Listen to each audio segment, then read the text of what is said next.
BRS party రాష్ట్ర committee పిలుపు మేరకు లగచర్ల రైతులను వెంటనే విడుదల చేయాలని వరంగల్ తూర్పు నియోజకవర్గం ఇన్ఛార్జ్ మాజీ ఎమ్మెల్యే నన్నపనేని నరేందర్ అన్నారు.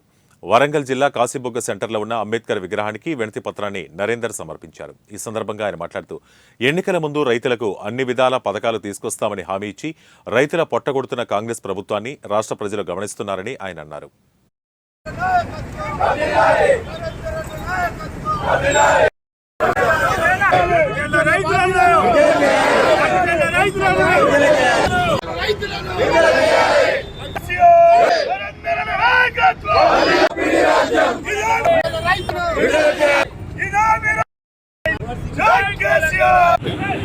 వారి భూములను ఆర్బా కంపెనీలకు లాక్కునే ప్రయత్నం ఏదైతే ప్రభుత్వం చేస్తున్నదో టీఆర్ఎస్ పార్టీ మా రాష్ట్ర వర్కింగ్ ప్రెసిడెంట్ కేటీ రామారావు గారి ఆదేశానుసారం రాష్ట్రం నలుమూలల ప్రతి నియోజకవర్గంలో అంబేద్కర్ గారి సాక్షిగా వారికి రిప్రజెంటేషన్ చేయడం జరిగింది.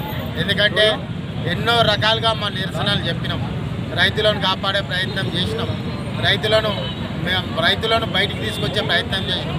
అయినా ఈ కళ్ళు లేని ప్రభుత్వం, ఈ గుడ్డి ప్రభుత్వం రైతులను ఇంకా జైల్లోనే పెట్టింది, వాళ్ళ భూములను ఉంచుకునే ప్రయత్నం చేస్తున్నది. కాబట్టి ఇవాళ వరంగల్ తూర్పు నియోజకవర్గంలో నేను యాజ్ ఏ ఇన్ఛార్జిగా, అదేవిధంగా మా ఇద్దరు కార్పొరేటర్లు, అదేవిధంగా ఇద్దరు మాజీ కార్పొరేటర్లు ఉన్నటువంటి నాయకత్వం అంతా కూడా ఈరోజు అంబేద్కర్ గారికి, బిఆర్ అంబేద్కర్ గారికి ప్రశాంతమైన వాతావరణంలో పరిపాలించాలని చెప్పి ఇవాళ మేము